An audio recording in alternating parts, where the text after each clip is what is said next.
Non, je n'ai absolument aucun regret de ce qu'on a pu construire aujourd'hui. Si, parfois, j'en ai un. C'est que ça ne va pas assez vite à mon goût.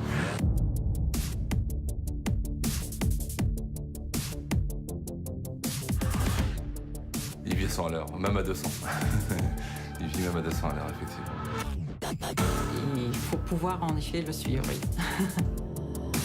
Jean-Louis a un instinct, un flair, et il est souvent là où on n'attend pas. C'est l'histoire d'un homme pressé. L'histoire d'un petit garçon qui rêve de devenir patron et qui le dit en classe. Ça fait rire ses camarades. Aujourd'hui, 35 ans plus tard, il pèse 1000 emplois. En 20 ans, il a multiplié son chiffre d'affaires par 1000.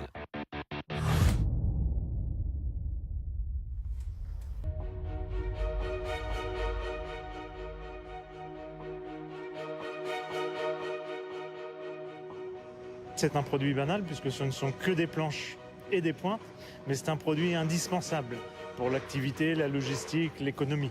Sans palettes, le monde d'ailleurs n'existerait plus. Un monde économique sans palettes, ce n'est même plus envisageable puisque nos palettes arrivent directement sur les lignes de production de nos clients. Et si nous ne livrions plus, tout sera à l'arrêt. Les lignes de production, le transport, l'économie sera au ralenti.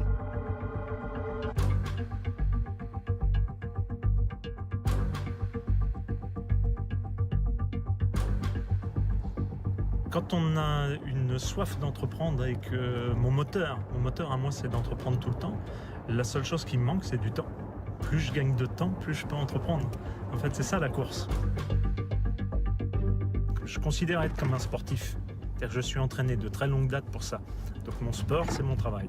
Alors, je suis capable de pas beaucoup dormir, pas beaucoup manger, d'avoir une grosse amplitude de travail et de pouvoir changer d'un dossier à un autre en quelques instants avec une belle mémoire photo. Ça, ce sont mes atouts. Mais si je ne courais pas tout le temps, je m'ennuierais. J'ai besoin de courir. Alors, il faut trouver le bon curseur pour pas trop courir non plus.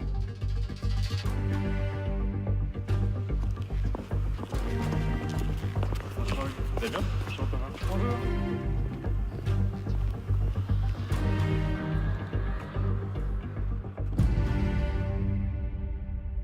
Les pilotes pourraient vous confirmer que je ne suis pas encore monté une seule fois devant, malgré les très beaux paysages qu'on peut voir, et que, à peine monté, j'ouvre mon écran d'ordinateur et je travaille sur mes dossiers.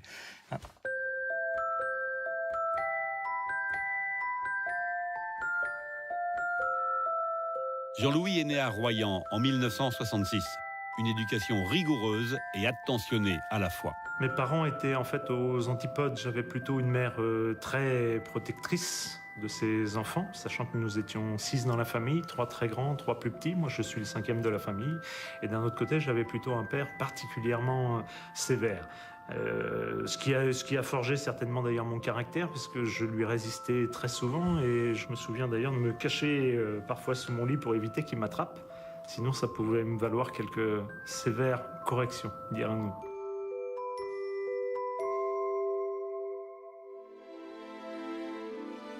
Et un jour, on m'a posé la question, quand je devais avoir 13-14 ans, de qu'est-ce que je ferais plus tard. Et moi, j'avais dit, quand je serai plus grand, je serai patron. Je me souviens avoir fait rire toute la classe qui s'était moquée de moi, surtout avec mon niveau scolaire de l'époque. La philosophie de mon père, c'était de toute façon, l'école, ça sert à rien, t'iras travailler. Donc sur ce domaine-là, je l'ai particulièrement écouté, puisque je n'ai rien fait jusqu'à mes 16 ans, et je le reconnais. Et à 16 ans et un jour, je suis parti sur le monde du travail. C'est dans le port du Havre que Jean-Louis découvre le monde du travail. Il vend du parfum à l'exportation. Il apprend l'entreprise et devient indépendant. À Rouen, Jean-Louis revend 300 palettes usagées. Il découvre un marché. Il s'associera avec Gilles Herman, un ami qui a le permis poids lourd, lui. Jean-Louis Louvel a 26 ans. Nous sommes en 1993. Les débuts sont très difficiles quand, déjà, vous n'avez pas de formation. Vous avez une idée comme ça sur un produit, on ne peut plus basique, ça paraît simple, des planches, des pointes. Quand vous allez chercher de l'aide un petit peu financière, un prêt bancaire, quand à l'époque d'ailleurs, c'est parfois quelques petites absurdités qu'on peut avoir, c'est qu'il y avait une subvention pour les jeunes qui s'appelait le FDIJ. C'était 60 000 francs de subvention. Mais pour l'obtenir, il fallait à tout prix avoir un prêt de 20 000 francs. Et ce prêt, j'ai dû faire 18 établissements bancaires sur Rouen pour qu'un jour, un fameux monsieur de Roth me dise « Je vous sens bien, je vous sens très enthousiaste, les 20 000 francs, je vais vous les donner. » Grâce à ça, on a pu avoir les 60 000 francs de subvention et acheter notre premier camion d'occasion.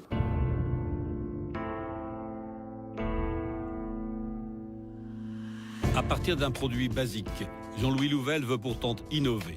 Il repère un marché atomisé, il va mailler le territoire. Un meilleur service, une stratégie d'entreprise, voilà le plus.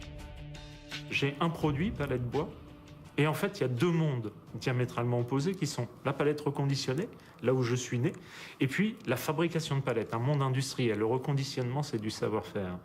Et là, je me suis dit, c'est pas possible, c'est le même produit. Quand je vais voir un client, bien souvent, il me demande des palettes neuves ou des palettes reconditionnées. Des fois, les deux. Et donc, c'est pour ça qu'en l'an 2000, nous sommes passés fabricants. Ce qui ne s'est jamais vu d'ailleurs dans notre activité. Il faut savoir qu'aujourd'hui, toujours 13 ans plus tard, nous sommes les seuls, toujours en France, à avoir parfaitement intégré ces deux métiers. L'homme du bois devient l'homme des bois.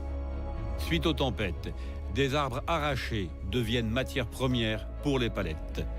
Il rachète les établissements Benel en 2009. 620 000 tonnes y sont stockées à Salles, dans les Landes, sur la plus grande plateforme de stockage de bois de tempête de France. La scierie, c'est la deuxième étape. Mais un exploitant forestier sommeille en lui. Je suis un producteur, je ne touche jamais aux forêts naturelles. Vous voyez cette arbre, ce bel arbre, je ne l'abattrai pas. Je n'ai que des forêts de production et quand on abat un arbre pour faire des sciages, pour fabriquer nos palettes, à chaque fois on en replante deux. Un premier qui sera coupé dans 8 à 12 ans, qui s'appelle une coupe d'éclaircie, c'est-à-dire que ça va servir à la papeterie, à l'énergie. Et puis le second qu'on va laisser dans ce cas-là pousser, puisque moi ma récolte en revanche c'est dans 30-35 ans. Donc j'ai intérêt à avoir une gestion particulièrement durable.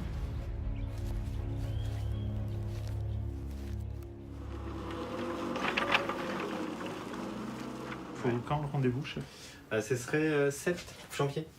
Ah, janvier, ça va mieux, janvier. En plus, à cette période-là, les clients ne sont pas disponibles. Parce que je savais que... Ok, chef. Il va pas la matin. Alors c'est un patron parfaitement atypique, hein, donc on le voit dans nos relations, dans notre manière de communiquer. Il est toujours accessible, hein, 24 heures sur 24 quasiment, 24 heures sur 24 et 7 jours sur 7. Il est en fait très très proche de ses collaborateurs. Jean-Louis, c'est un manager à l'écoute de ses collaborateurs qui donne une impulsion, qui arrive à emmener son équipe vers là où il veut nous emmener.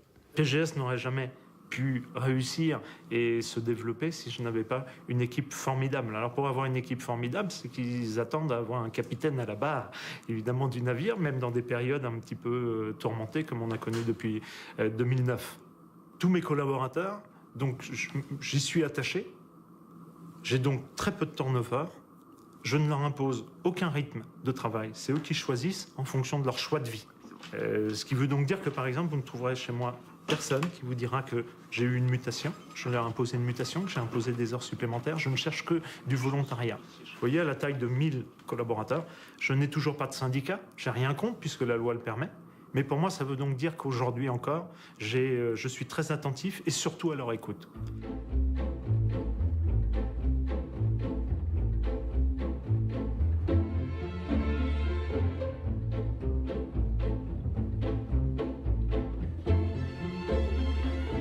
Avec le peu de temps qu'il me reste, donc j'ai une passion, c'est de collectionner les livres Hetzel Jules Verne. Ce sont des ouvrages qui ont 100, 120 ans, avec une multitude en fait de cartonnages dans plein de déclinaisons, plein de couleurs différentes. Le personnage de Jules Verne est un personnage passionnant puisqu'il était précurseur dans plein de domaines avec une imagination débordante, ce qu'on peut retrouver d'ailleurs en termes d'entrepreneuriat en tant que chef d'entreprise. Donc c'est sûr qu'on y retrouve certains points communs. Je pense que c'était aussi quelqu'un à l'époque à qui on a dit ça va être difficile, c'est totalement irréaliste, peut-être tu y arriveras pas, etc. Ce qu'on retrouve dans le domaine de l'entrepreneuriat, ce que j'ai entendu plein de fois, et malgré tout, comme quoi on peut réussir, on peut avancer. L'idée, en fait, c'était donc pour se démarquer de la concurrence. On est parti sur l'idée de faire un produit à double usage et personnalisable. Et donc Donc, Face à face entre des étudiants d'une école de commerce à Rouen et le chef d'entreprise. Une fois qu'on a dessiné nos plans, Ils sont à une semaine d'un jury. Jean-Louis Louvel leur offre comme une séance de training. C'est la conclusion d'un partenariat entre l'entreprise et l'école Néoma. Transformé en ceinture. Leur accorder du temps, ça me fait... Ils s'en rendent pas compte, mais ça me fait beaucoup de bien.